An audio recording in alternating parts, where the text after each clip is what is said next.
I'm opening. We have an eye, sort of a nostril, 2 teeth. One of the teeth has a small cavity. Close call, folks, but I think we got here just in time. Presented by Maria Menounos and Kevin Undergaro.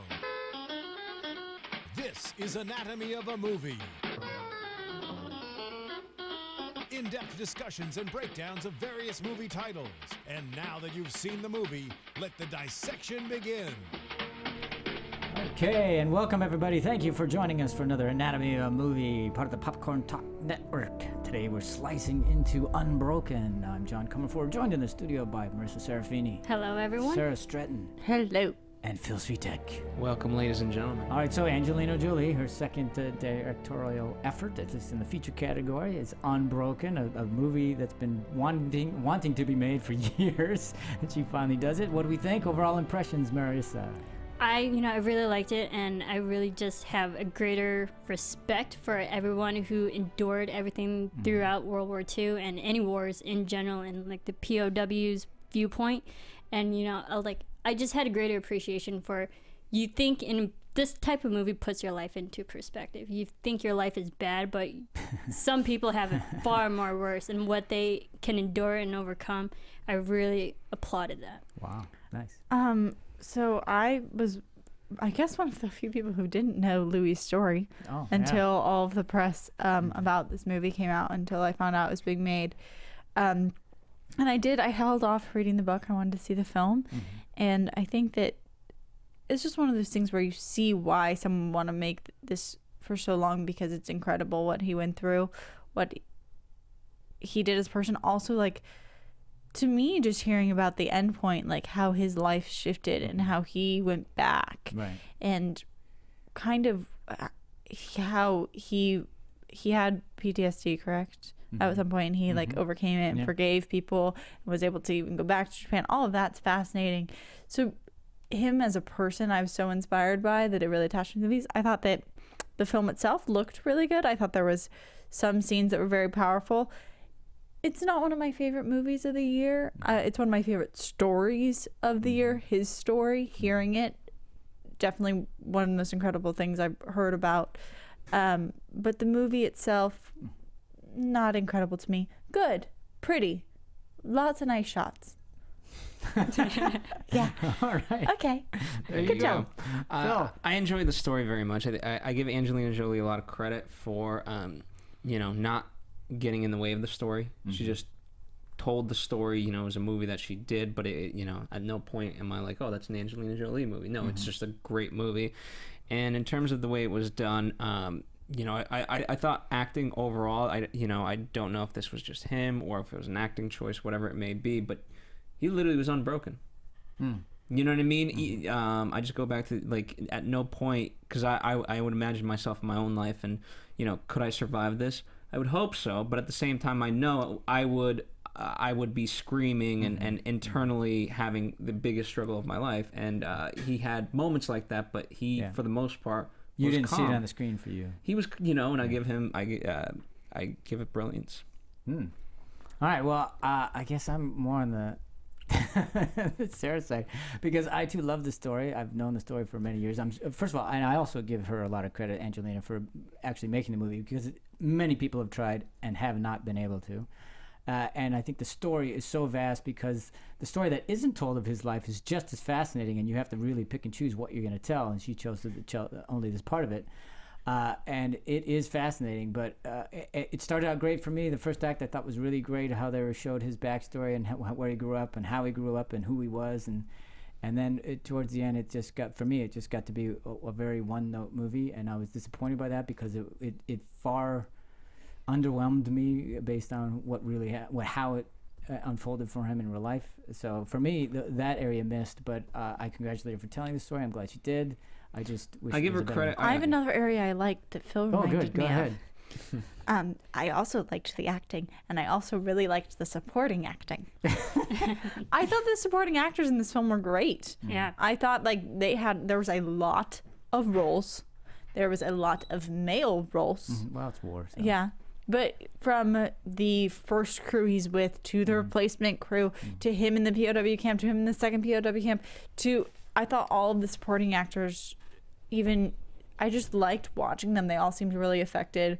Like it would go through, like when the bird was brutalizing him, like all the slide glances, like I just felt like all of the supporting actors were very present.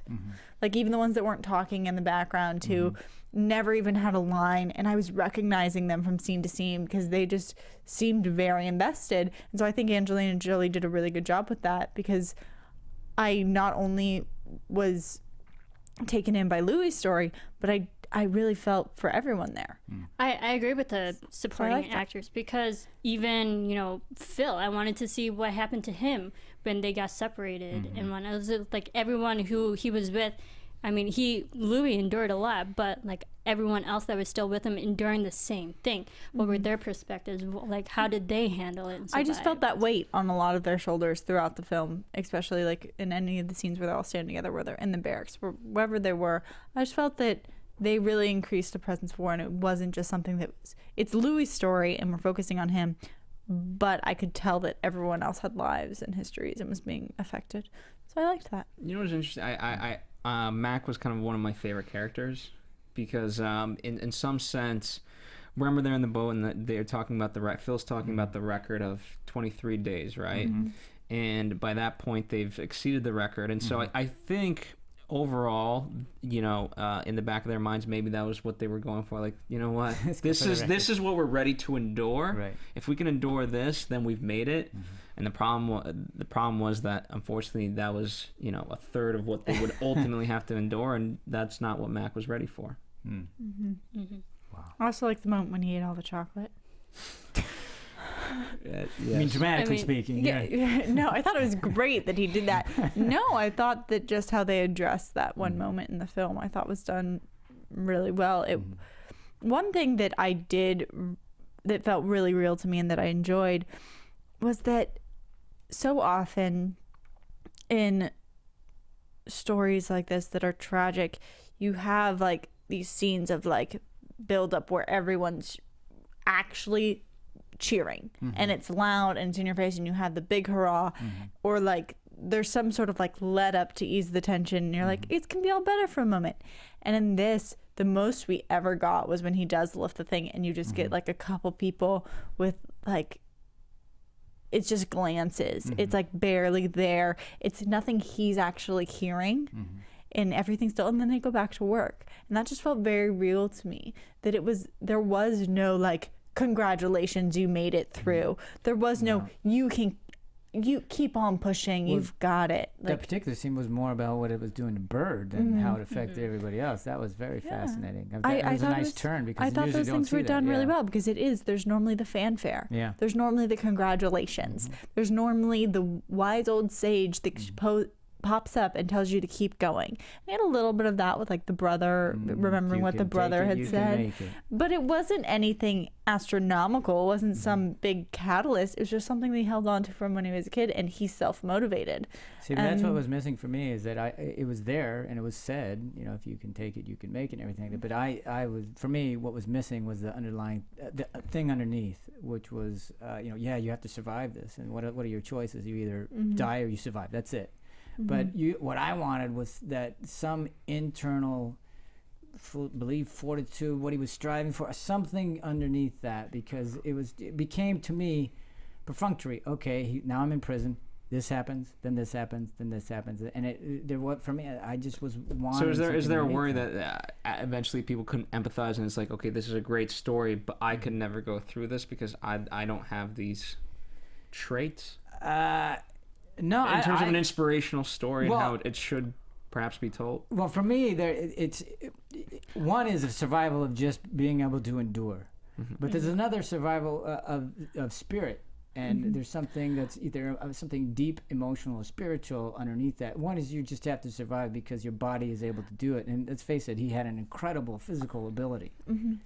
Which is also this is what I'll say though. It's like that so many of these movies are if you take it as like a hero's journey, there's some underlying feeling that like you could do it too. Like oftentimes you watch them and it's like empowering, and it makes you think that anyone can make it through these things. And with this movie, I didn't get that. I did not get that anyone could make it through. He was exceptional. This is not something that most people can make it through their life if they try. I wasn't watching this being like, could I do it? Because part of me was like, no, I couldn't. And that's what's amazing, because he did, and it's almost something you would find impossible. Yeah, the thing I liked about it is that there were little moments throughout the film when you see the secondary characters that they have also gone through physical endurance and all those pains. Like the one officer that he made friends with at that internment camp, that like they pulled off his fingers. So like there were little elements of each character that shows they are survivors and like they can handle the physical brutality. But also there's another element that they didn't really touch upon for Louie's character, that when he was on the raft and they were drifting, he really found God and he found faith and prayer, and they didn't touch upon that. And his mental, stability, and how he also helped him just go through all. But that was something that John might know this better than me, but what it seemed to me, especially when they noted in the end, was that while he did address God at that point in his life, he really didn't come back to it till much later. So it wasn't something that he very forgot much about God for a while. Yeah, it wasn't something that really would have influenced the later half of the movie. It was like a moment that influenced that moment and then came back years and years later. That's what I understood from it. So I didn't really miss that for the rest of the movie, because I don't think it was supposed to be there. But I also, go ahead. Well, I'm going on to something else. So you want to finish that? No, okay. But speaking to the points that you guys have already made about whether or not you could go through it, I think that's one of the great things about the movie, is that there are plenty of people that watch this and go, I could never do this. But I don't think that's necessarily true, because nobody knows unless you're there.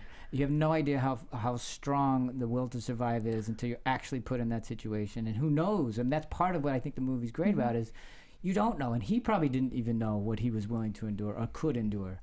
And so that part of it I really I liked. I thought that was a great thing to put on screen, and have us wonder that too, because like Phil, I hope that I could outlast that and stand that. I just don't think my body could do it. I just feel like there's something like superhuman about him. Yeah. Like, well, he obviously is an athlete physically, but like I was just like, I actually, like, there's not they don't address a huge physical difference between him and like Mac. Except for the fact that he was a world-class athlete. No, but if you look at like just looking at them physically between the casting of Louie and Mac and Phil, like what made it so that Mac was the one who actually passed away out, they were all in the same conditions. And also just based off the book, that they mentioned just a little bit of just like the personalities that would also differentiate who was more of a survivor. They said Louie is more of a natural optimistic, and Phil, the pilot, is more of a leader because he had to take care of the whole crew, and like he had that directing kind of mentality, and Mac was not. So that just showed that those two had like mental differences. I also for survival. What they showed, which was great in the first act, is they were showing how much he endured as a kid. So he was kind of primed for this. He knew what it was like to take pain, and he knew what it was like to say, "Oh yeah, you think so?" and to overcome that. So that, who knows what Mac's background, we don't know. And I like that he was a troublemaker. Yeah. You know what I mean? It was, I mean, this isn't a theme of the movie at all, but when you shift people's energies towards something else, I mean, he went from having nothing in his life to have a direction. Yeah. And he could use all that great energy that he used to use to steal and to do all those other things in a more positive way. I liked the troublemaker. I liked the misfit. I did not like the scene between the younger actors of him running next to his brother while he was on the bike. Okay. And they have like a full conversation that motivates him to like become a runner. I didn't. One of my least. What was it that you didn't favorite. like about it? The acting, the Honestly, writing? After that, I was kind of like, oh, I'm kind of glad that the dialogue's lessened up a little bit for the rest of this film, and that's surprising because I believe it's the Coen Brothers show that's in there. Fantastic. But that scene, I was just like, it felt very cliche, and it was like they were like having all of these like really deep, meaningful lines, and I was just like, I don't buy this, and it's coming too quickly. I agree with that. I mean, that wasn't part of the first act that I thought was as successful as I wanted it to be, but what I thought was successful in the first was how they captured his youth and what he did in it and how it turned and stuff like that. Those scenes, I will absolutely agree with you that they were a little trite, and too on the nose. Let's put it that way. Exactly, and maybe that was for length, and they need to cut him down and get him. I don't know. I mean, right. you didn't want to spend more time there than what you did. And I don't even know had that to you get to it. needed all that length with those scenes. You actually, if you just crystallized it with 1 or 2 lines, you would have been fine with it. But again, because the whole if you can take it, you can make it, and it runs through the whole thing. But for me, it was what was missing underneath that was what made him say, yeah, he's right. What was he living for? What was he striving for? Not just to survive. There was something beyond that, and that for me, they didn't make clear. I could see that. All right, so let's what else we want to talk about? Let's start with the writing. I mean, obviously it's a book. Yeah. Then it gets written by the Coen brothers. Well, before it was made a book, the rights to his life, Zamperini's life, was purchased way back in the 50s. In the 60s. 50s. Yeah, it was in the 50s. It's a fabulous story. I mean, what studio wouldn't want that? But and they've tried since then to get the movie made.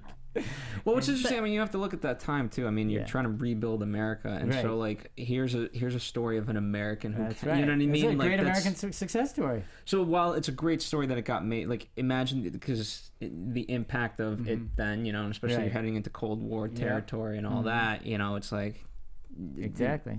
Here's the strength of Americans when we pull together. Mm-hmm.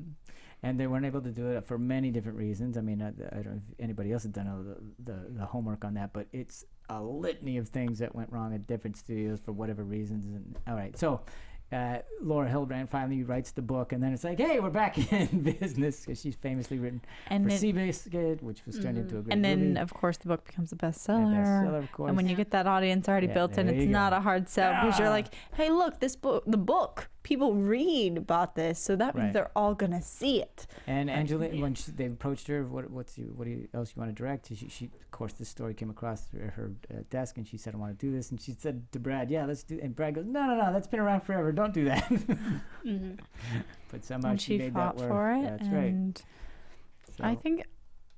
I mean, one thing I will also give Angelina Jolie, where I think press-wise for this movie, I do think she really advocated for him and for his story almost as much as she advocated for seeing the movie. It's just like every time I heard any media spot on her, or it was always about how much she like loved him and about how impressed she was with him, and it was always about him.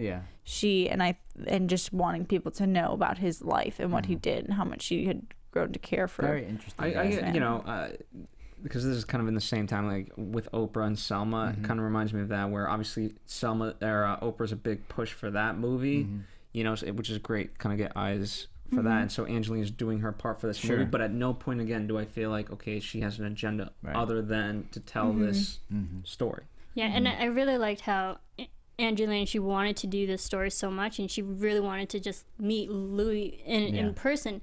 And then when she found out that they were practically actually neighbors, and Louie actually knew where Angelina lived, like they could see each other's houses.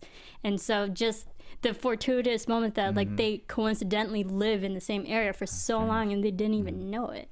So they already had a bond in that way, and just to like another reason just to push this movie. So what do we think about the adaptations? Anybody, first of all, who's read the book?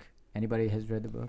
Anybody? I've read most of the book. No, I haven't. I don't know why. No, I never said that. Okay. I've read most of the book. You've read most of the book, yes. okay. I've only read, once I realized we were going to be watching it, I stopped reading the book, because I always like to, oddly enough, I like to see the movie first, because it doesn't, usually if you read the book first, it ruins the movie. Yeah. But if you see the movie first, it doesn't ruin the book.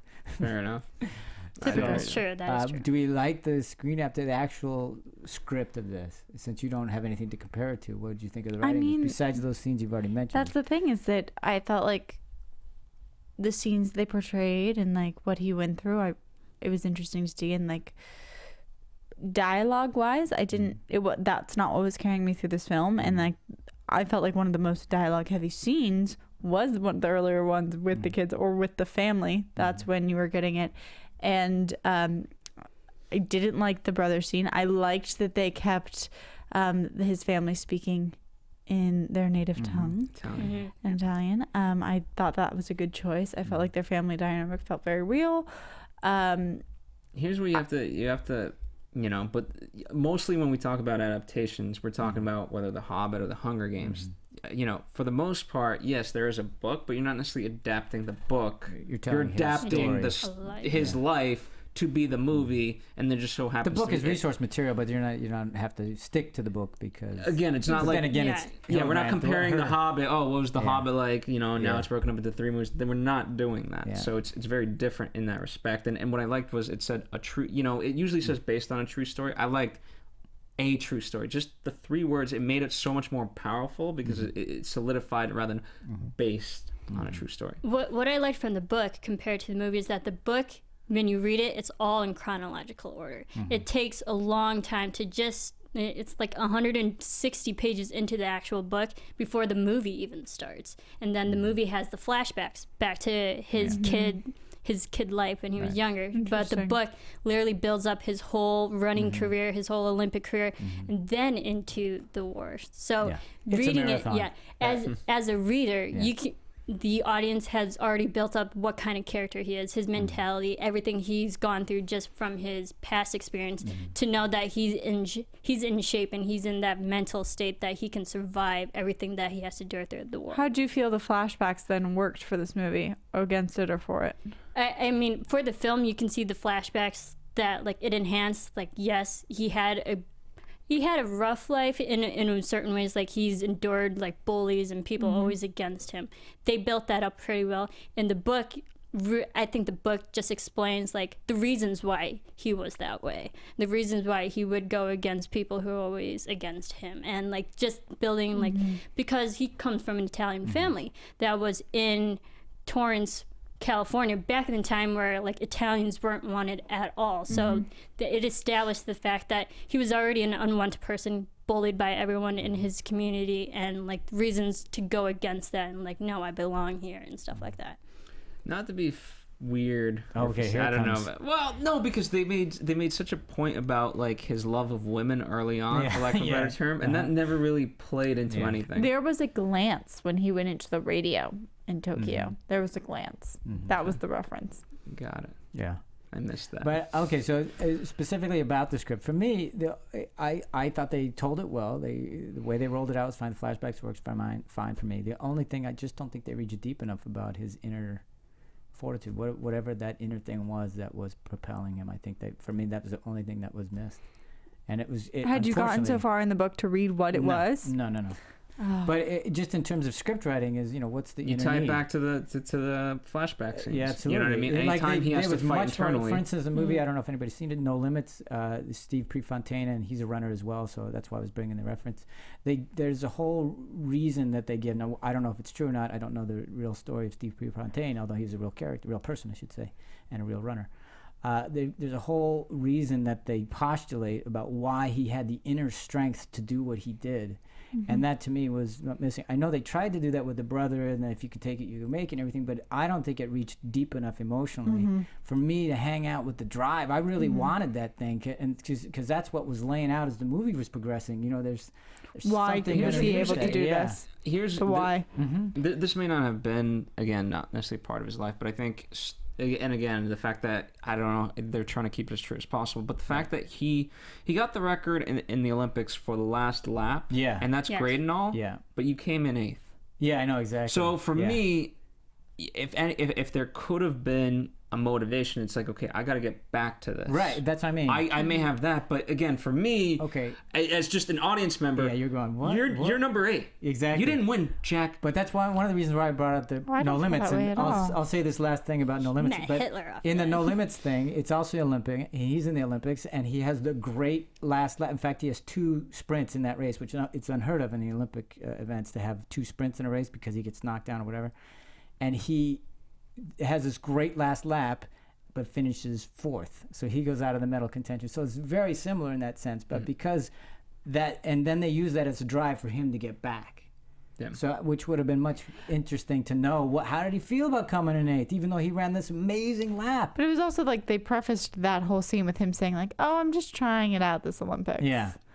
But everyone says that. As an how did that athlete, inform you do it the rest of his life? How did that affect him? No. And why didn't you make that connection? And for me, they didn't do that.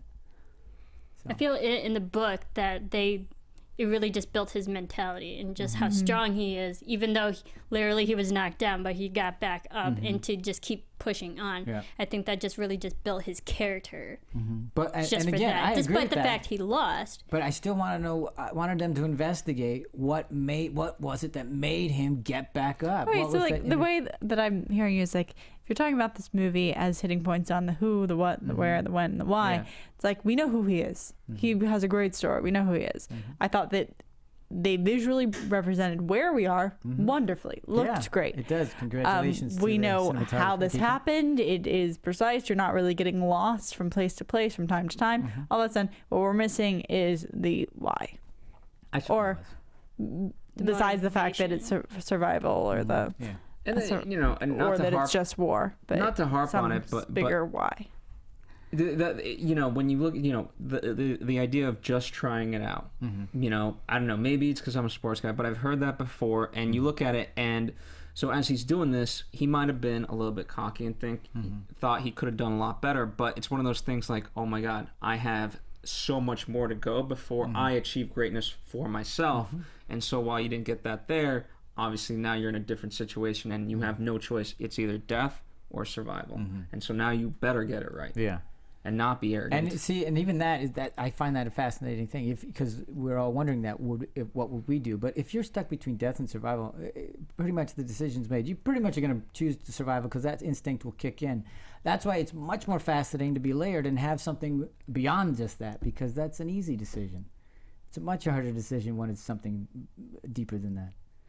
And I think another element that the film itself is missing is more so the family, because in the book, when Louie has his broadcast over the radio, the message actually gets jumbled all over the world, that like Bounced it was everywhere. mistranslated and bounced from town to town to town. It took so long to get back to his actual family, but having the break, knowing that the family is still looking for him, gave the audience hope that Louie has something to go back to. In the film, it really just focuses on Louie, and then they don't have the break that like, okay, he might not have something, he doesn't have a hopeful future, but in the book there's something there for him, which is just another driving point for his motivation to survive.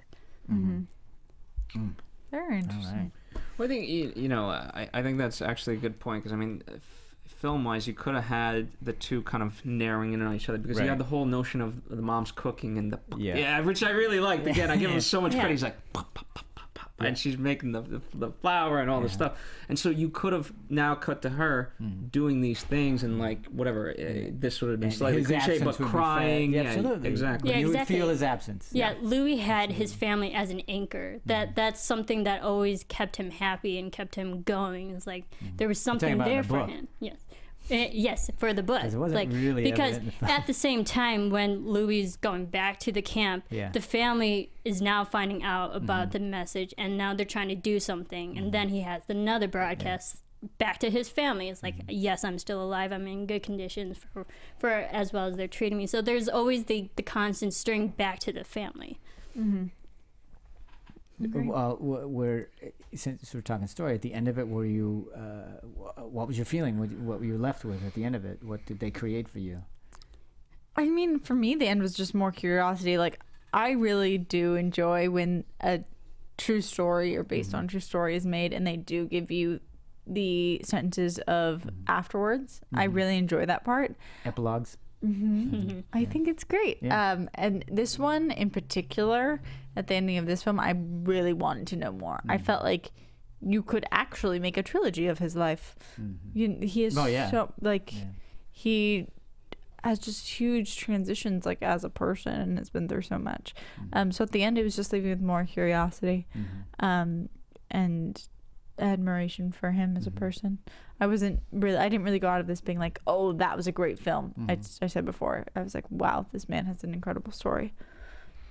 Yeah. Phil? Relief, You know, for him. Yeah. I mean, it just kept going, and it kept going. I mean, the relentlessness of what he had to endure. Yeah.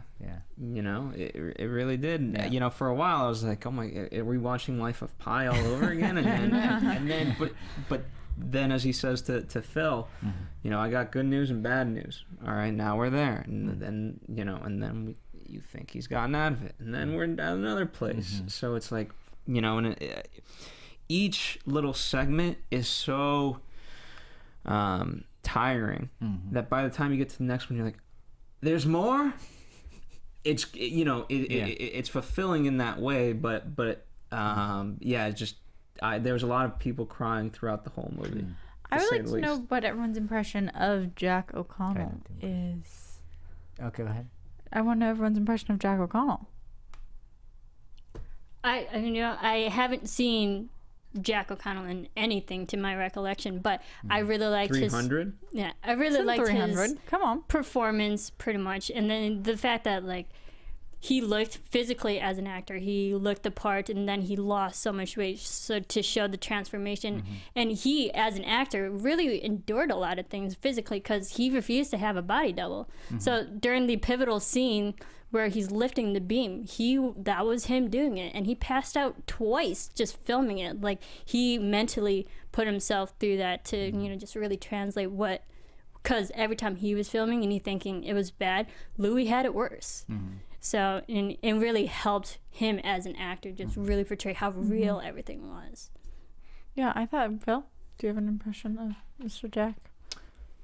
I thought everyone who was in this movie did really well. And, I did not know that story. That's just Marisa just told. But, it's true. I like when people go that extra effort and, use that as their motivator to say, you know what? And especially because a movie, it's going to, especially for a story you love, you want it to hold up for years to come. And so if that authenticity is missing, it wasn't worth it. And, obviously he felt that, he wanted that, and so he put in that extra effort. I think he did a very capable job.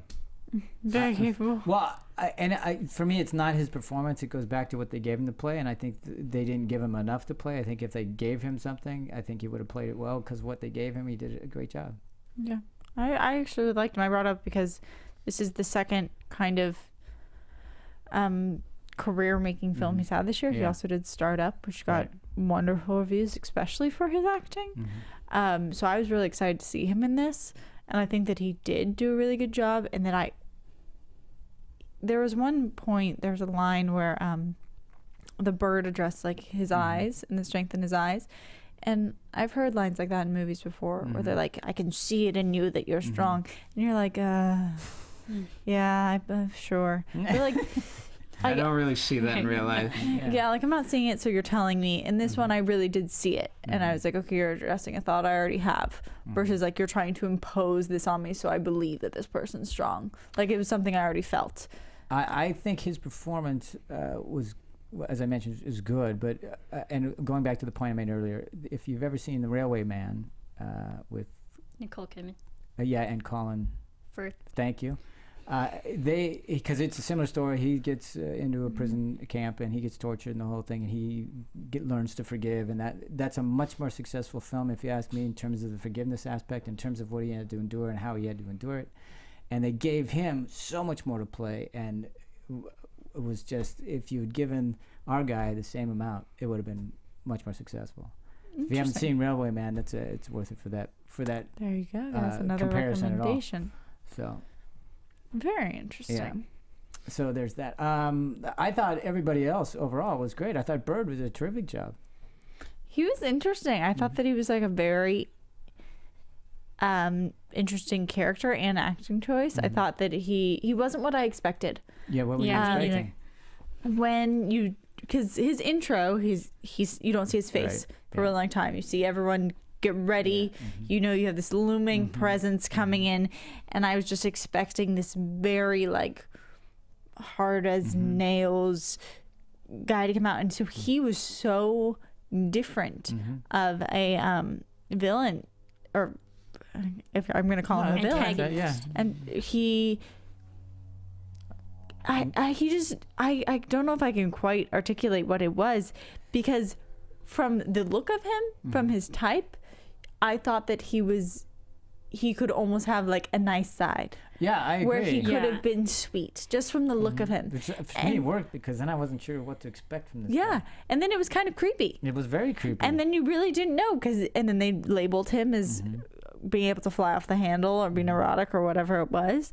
And I believed it because he was just playing so against type. Yeah, and so sadistic. Yeah, Yes. and just he was just sweet looking. He looks like such a nice, sweet guy, and he didn't Vicious, break. yeah. He didn't break. The only time like we see him mentally break down, but it's not breaking down to being sweet. It's No. breaking down to being broken. So I thought he did a really good job, and it was an interesting casting choice and fascinating to watch. Oh yeah, I agree. I think it was interesting to have him because he had such physically he had such soft features, and you wouldn't really think a really hard, tough as nails kind of person. So when seeing him, he didn't look intimidating as he was built up to be. And knowing, and the audience got a little bit of his background, where he came from, that he grew up.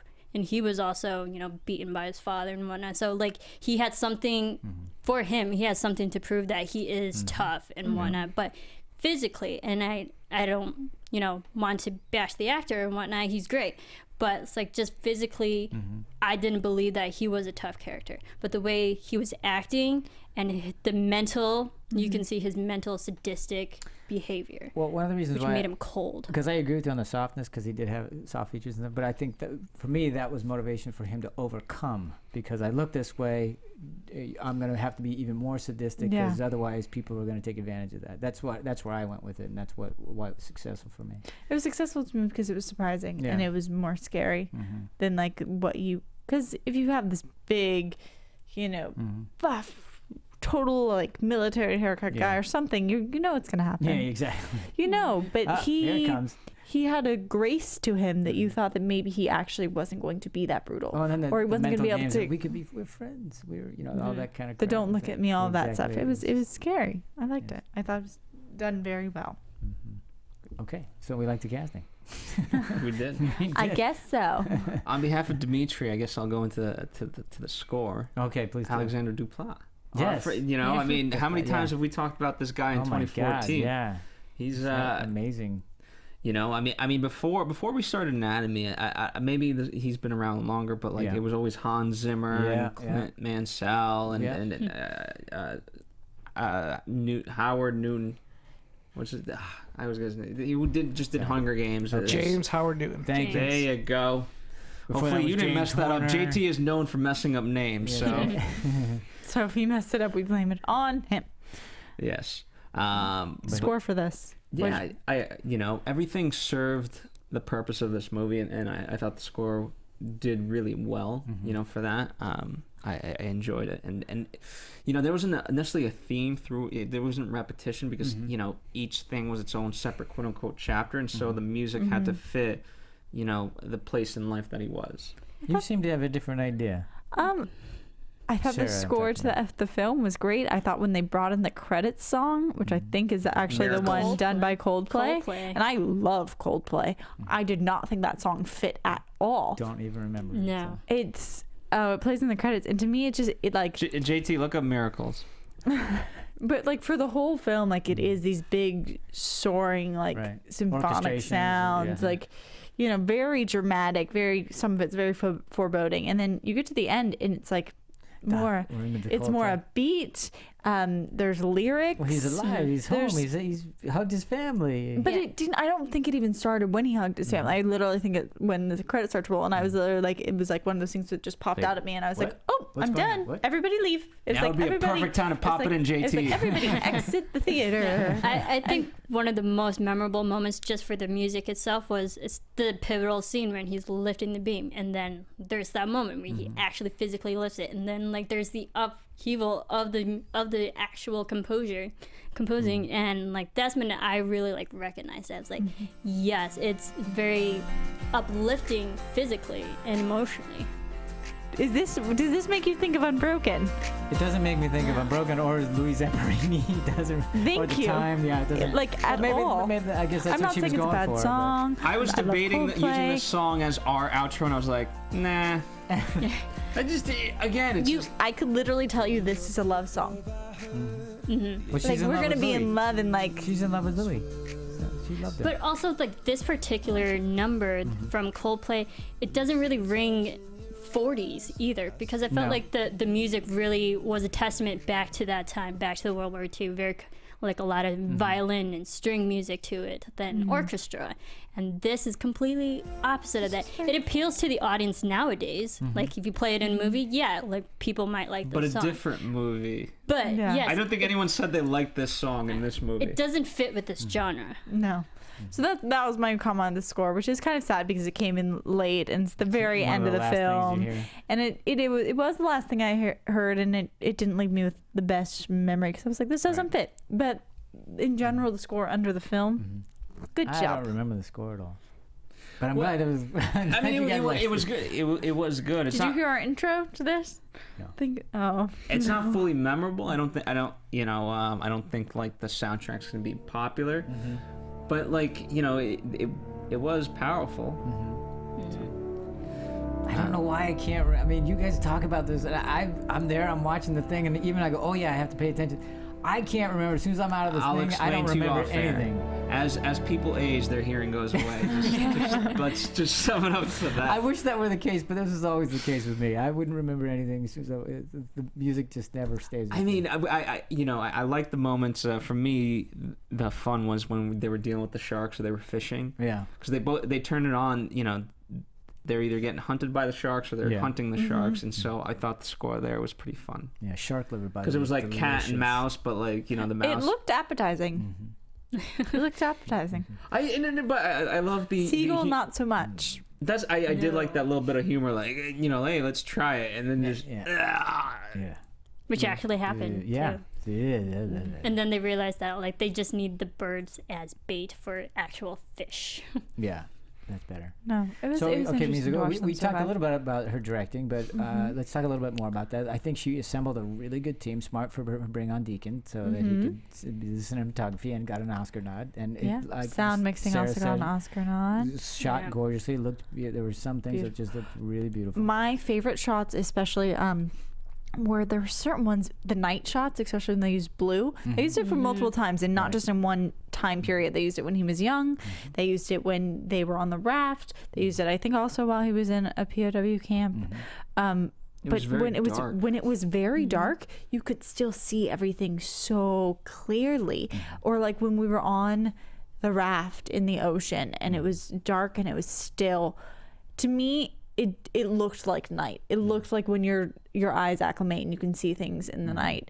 It wasn't like super lit up or anything, but it was still so crisp. I promise 95% of filmmakers, even 99, would be so afraid to go that dark. Yeah. It's the same argument as Interstellar with the soundtrack or the sound mix not being like that was very dark. And to Sarah's point, yes, you could see it. You could see everything. It was great. I loved it. I don't know if it would read as well as on my TV as it did in the theater, but. I love the color contrast throughout the whole film because in the beginning with the flashbacks and whatnot, when he's young, it's bright and colorful and warm and just encouraging and hopeful in that way. Like it was happy in a way. And then as you go through, it gets darker, especially when he's in that prison on the island and whatnot. It gets dark, it gets more cramped. And then when they move and they're near the end, it gets blue. Even though it's daylight out, it's all blue. There's also there's no hope. But there's also chunks that are very gray and very muted and very like almost like sand colored. And that was, to me, it was like sometimes you would get these shots that were very in the same color scheme, very same tone, but everything was so distinct and looked really nice. So I thought this, I completely understand why this was nominated for cinematography because it was beautiful. Gorgeous. It's the science of it all still exists, but most people just kind of shoot it now because they can see it. But to have the clarity, just as you guys are talking about the two different contrasts, right? But so let's take day. It shows everything very pristine, and so the amount of f-stops you have to know to be able to accomplish that, so not one isn't blown out versus too dark.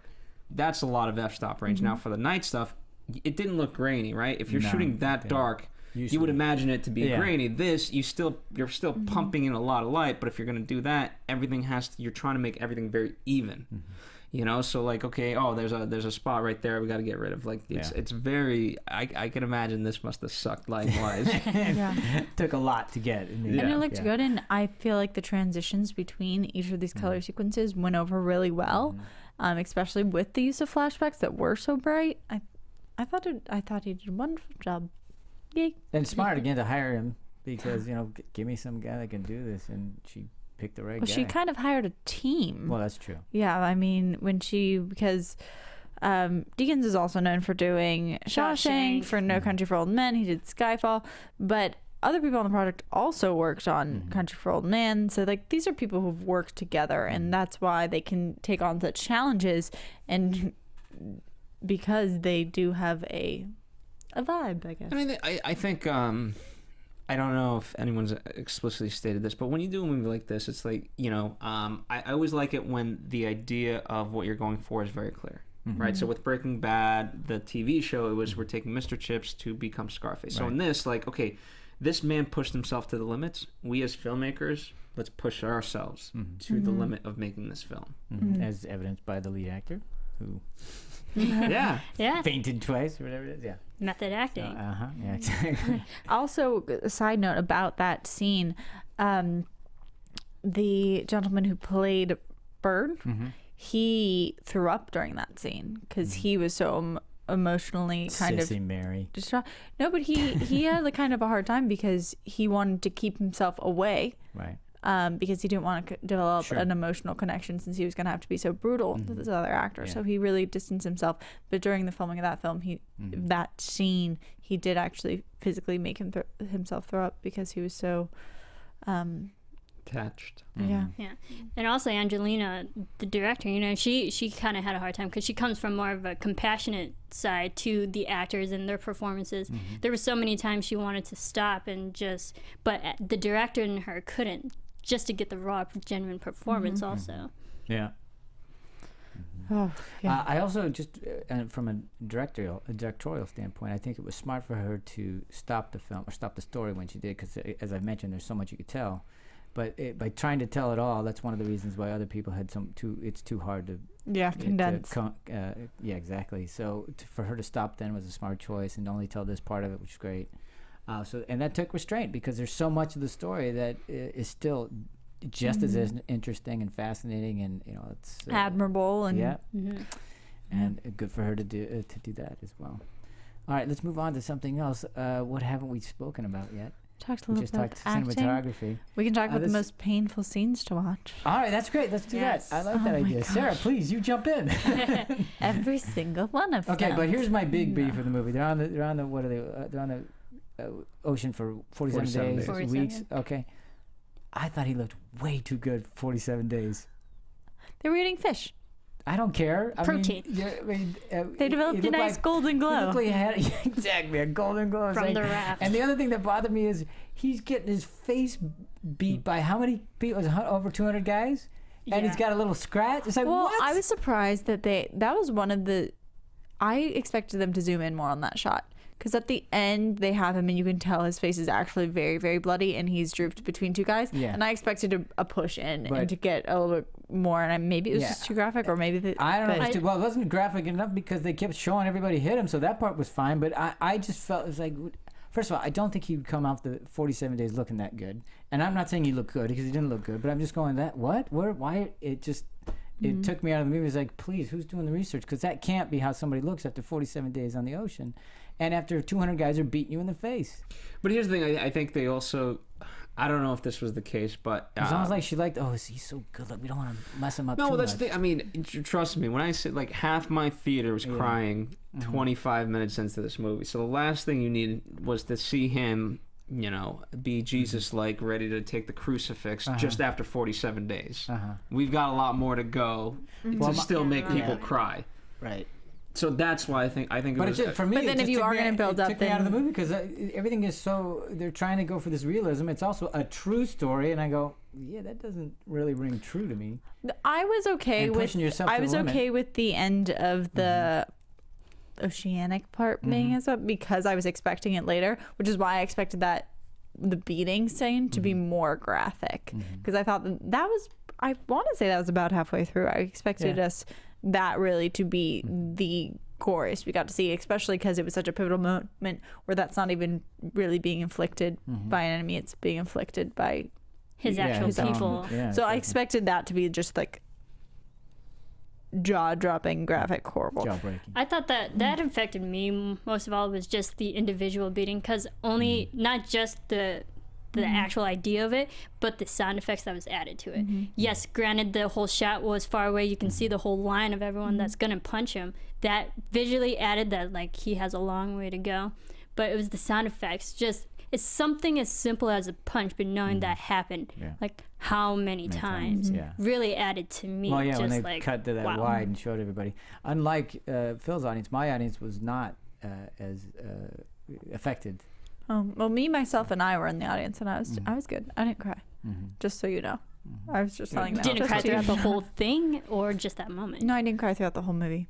I didn't cry once during and this. I don't know worked if up it at was the there, end. but I don't remember the residual effects of those things. Like those beatings occurred, and it was horrific, and it was what's the word? Off-putting, obviously, to see, which is what it was designed to do.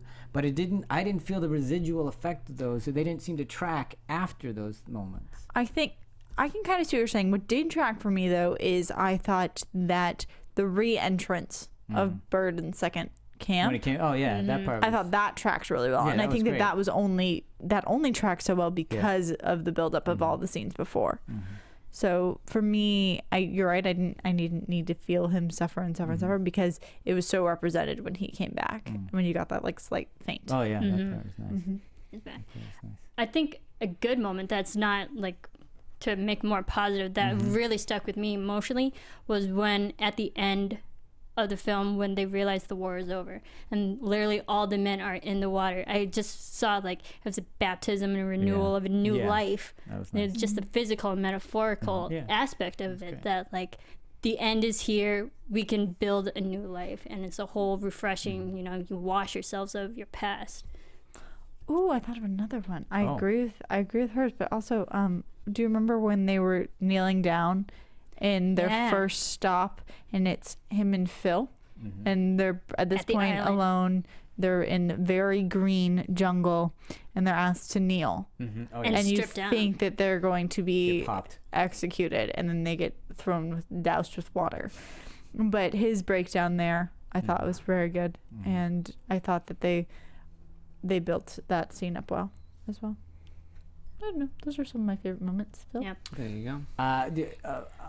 Because I mentioned it once, in Railway Man, they almost always cut away from you actually seeing any torture or beatings and everything. You know they're happening, and I honestly think because I've seen them both. For me, I think it was more effective not to see it because it was just but you did see how it affected him afterwards. So you don't know what actually occurred. You just know the resultant effect of it, and it left it all in your head, and it was just more effective.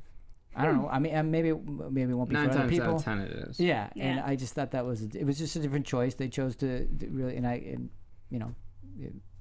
we can debate like crazy if we want to, which is more effective. But for me, the other way was more effective. I think if you find a balance of both, that's what's effective. Yeah. Because I think that some of the stuff, like for me, it was interesting to see each of his comrades punch him in the face. Yeah. Like seeing that, and they took a long time with it, and they let the day fade, and they showed time pass. Like seeing that helps me, and watching the punches fly. But at the same time, earlier we did get a slight glimmer of the non-scene torture, which is in the Green Forest, where he first gets captured and you hear screaming, and he's like asking them to stop, and it's before he starts screaming and shaking the walls. And not to just as much, especially because he hadn't been tortured yet. Yeah. And you're like, oh, this is you also knowing what's coming for you. Yeah. And that made an impact because it was foreboding, and it was something that he was now having to fear. So for me, it's a balance. It's striking the balance of when you use it and adding variety, because both of them have their own strengths. I absolutely think that it was very effective to have the shots of his own guys hitting him, because it also echoed back to his childhood when he had his own, quote, countrymen beating him. This time it's a different matter, but just the wide shot of seeing how many he was going to endure was just like, oh my God. I'll pick something different. On day 3, when the plane flies by, you're like, oh, what's going to happen here? Yeah. Nothing. And then on, I think it's day 27, okay, another plane, and you're like, hopefully, like, oh my God, it's coming back. Yeah. Oh no. And I thought, just every one of those things, that anything that can be used as a sign of like hope, all of a sudden to have a twist on him. Yeah, nice. I liked how they executed that, because also just in real life how that happened, you have people shooting you at top and then the sharks underneath. It's like there's really no way you can win. Somehow they all survived. Yeah. I was without any bullets. I was criticizing that moment as it was happening, because I was like, I'm not seeing any blood coming through the bullet holes. I was like, they should have put blood through the bullet holes, and they didn't get shot. And I was like, oh, yeah. Oops, my bad. But miraculously, none of them actually did get shot. That's just so weird. I mean, can you imagine being in a lifeboat there? Okay, there's sharks below, bullets above. I'm just going to stay right here, not moving. I'll be fine. Yeah, exactly. There's no way to win. Just stay here. Curl up in a ball. That's right. Duck and cover. Oh, my God. But the shark got hit. The shark, yeah, the shark nice. did That was a hit. great little twist. I was like, whoa, check him out. Look at the background. That was great. I love that. It's nice to see. Lots of twists in this movie. And I mean, I haven't read the book, so I'll have to see if they're there as well. Yeah, the sharks were always there in the ocean. It wasn't until the last week where they were drifting that the sharks actually went away. Yeah. So even when they were fishing, the sharks were always getting the hook and like really taking the bait. Yeah, ruining their chances of just getting food. It was the sharks intervening and interfering with that, with their survival. So, but it wasn't, ironically, it wasn't until the last week where the sharks just miraculously just swam away. And this was all filmed in, most of it was filmed in Australia. So maybe that was the shark prominence. And I think it also opened in Australia. It's screening, so, and I think that... And how's it doing? What are our numbers? It's, 16 million opening day, roughly? Third biggest Christmas debut ever, behind Les Mis at 18 and Sherlock Holmes 24, and the fifth biggest Christmas day gross ever. With a estimated budget of $65 million. So it's getting an A from Cinema Score. Rotten Tomatoes has got it a 50 with a 3.8. That's lower. That's so much lower than I would expect from Rotten Tomatoes. 3.8 out of 5. 50% positive reviews. 50%. I don't. For me, that's what I would expect from the critics. Yeah. I would expect a little bit higher. I would have expected. But audiences are liking it more than critics, and that's almost always the case. So true. Sometimes. Yeah. Well, that's true. Well, Metacritic gives it a 59, and IMDb is 7.2. Would you agree with those numbers? Those numbers as opposed to the 50. It's so hard because, like, part of me does want to kind of inflate my views just because I like his story so much. And this was a movie that we have to remember was originally pushed as such an Oscar contender. Yeah. When they were starting the advertising, when people started talking about this being made, when you got that kind of rather epic poster being released of the right up their alley. And the fact that it's a well-known story and that he's amazing, like, this was being pushed. It's like it was going to come out at the top of the heap. So the fact that people are giving it 50s, the fact that it has 3 nominations, none for acting, none for directing, it did take a really big hit from where it was. From its expectations. Yes, from its expectations. As opposed to American Sniper, which is kind of the flip of it. Nobody kind of, and now all of a sudden it's going crazy. Everywhere. So I'd put it in, I don't know, 70s for me, 70 to 100. Well, you liked it a lot. So I liked it. Are you disappointed by people's response, or? To a degree. Yeah. To a degree. I mean, I understand it, so I'm not going to argue against them. I see the values in all your arguments against it, but at the same time, again, I think the biggest criticism that most people have is that I think is it should have been one of those movies where at the end of this you say, you know what, that was tough, but you know what, I think I could, if under those circumstances he had the traits that I have, and I could perhaps do this. See, I don't know if I want to think that. I don't know if I wanted to come out of this being like, oh, I could do this, because I think that's unrealistic for most of the world. I don't think that this is something that 50% of people can do. I think this is something that 2% of people can do. But I think, going back to the notion of if you can take it, you can make it. You know what? Like, the world, for me, maybe I'm an idealist, needs to be inspired. And so that's what I'm looking for. And so this movie satisfies that for you because it's an inspiring movie. It satisfies that for me, but again, I think people's biggest criticism is that you cannot be this person. I think that sometimes there is an advantage to. There's so many movies that are like you can do everything. I think sometimes it's nice just to be like, okay, this isn't about me. This is about this man. This guy did. Who is amazing. A story, and you have to his story empathize is with so the story. worth telling because it should be impossible. And he did it. And this is about him. This isn't about us and what we can do. It is about what he actually did. Well, so you need to be like, good but here's job. the thing. I think what Phil's talking to is, this is what he did, but it should inspire you to do what you can do better than anybody else. Now, maybe you couldn't survive a death camp or whatever, but whatever it is that you can do, whatever it is that would impart to the world that again, no his one love does of better than family, you, his holding on for family, that could have been one of those things like, oh, maybe I can't do this, but I love my family the same way he does, but or whatever else. If you alter the message that people can do what they're respectively good out to its fullest or more, fine. But if you're trying to tell the world that they could all do what he did, but I don't know that it was trying to. I don't think it was trying to do that. I don't think it was trying to do that. I also don't. I think it also missed on the other point, which is it wasn't put out there as a beacon for everybody. Or I just think it missed on that. It could have been, but I think it missed in that area. Yeah, the thing that for me, yes, it's about Louie's story, and we definitely got that he endured a lot.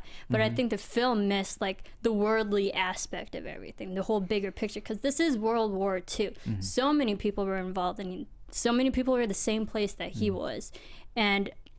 Yes, we had his family aspect just a little bit, but also there were quick moments that I felt were kind of just lost or like were just randomly placed that they every once in a while they got the updates of where the American troops were and like a little bit of hope here and there, but they focused too much on Louie to the point where I kind of wanted to see everyone else and their reaction just a little bit, because also it wasn't just him and his survival, it was everyone else like still making brotherhoods and like having his relationship with the other people too, that kind of also helped motivate him to survive. The film was just about him. Okay. Hi, John. I don't know what to say from that. You were gonna say something.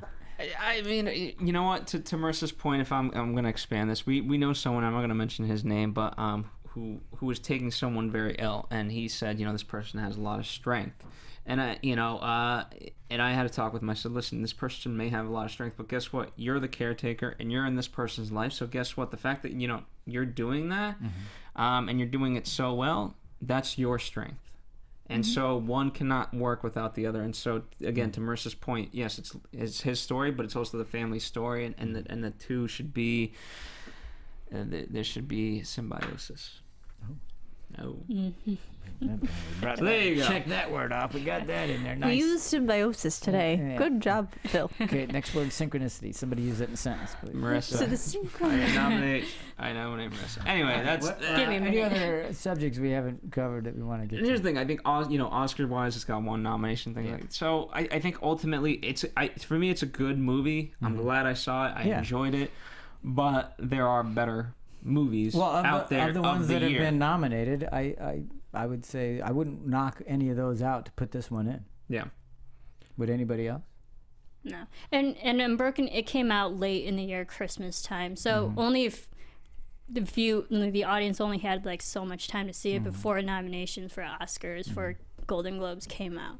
So, and I think that kind of worked against it a little bit, because some other movies had a longer time to build up, the performances and the acting. And the campaign. And I mean, you have Angelina's name attached to it, but I wouldn't recognize this movie for the directing. It would be more for the technical aspect, which it has been nominated for. Okay.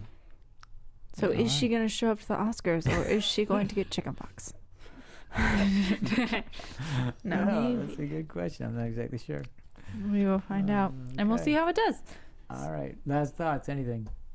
I'm glad it was made. And the good news is there's room for other interpretations. Should you want to revisit that, I think give it at least 3 to 4 years before you even start to film it. But I think we'll be okay. So I'll do another one, Unbroken 2. You could do part 2. You could, absolutely. You really could. Mm-hmm. I think that good job, Angie, for, as John said, getting this story made and picking a beautiful man's life. It was really interesting to hear about him, and I'm glad that she got to tell this story. I agree. I mean, and I'm glad that Louie in real life got to see an early cut of this film, and knowing that he has gone through a lot and people are recognizing him and his ability, and the fact that they're touching upon also forgiveness despite everything he endured. I felt this movie really lived up to his character and really is an honorable mention, especially for World War II, which are always fascinating stories in and of itself. But for a man, for everything he's been through, they really honored him. Yeah. They did honor to him and his We story. need more World War I movies. What's that? World War II. Everyone always does World War II. Oh, we need more World War I movie? movies. Okay. Yeah. We'll work on that. I'm campaigning. All right. Let everybody know where they can find you, Phil. Follow us here at the Popcorn Talk on Twitter, and Movie Anatomy on Twitter and all that stuff for Anatomy of a Movie specifically. And of course, check out other Anatomy of movies and other Popcorn Talk Network shows. The sharks are coming. They are. They're coming. Sarah, where can they find you? You can find me on Box Office Breakdown every Monday with JTE. JTE's in the booth. Yeah. You can find me there, or on Popcorn Talk, or sometimes on AfterBuzz TV. It varies. There's variety. And Marisa? There you go. You can follow me on Twitter at Serafini TV. You can follow me right next to Sarah, nowhere. So, thanks very much for tuning in. We'll talk to you next time. From producers Maria Menounos, Kevin Undergaro, Phil Svitek, and the rest of the Anatomy of a Movie staff, we would like to thank you for listening and subscribing to the show. If you have any questions or comments, feel free to email or tweet us. I'm Sir Richard Wentworth, and this has been Anatomy of a Movie.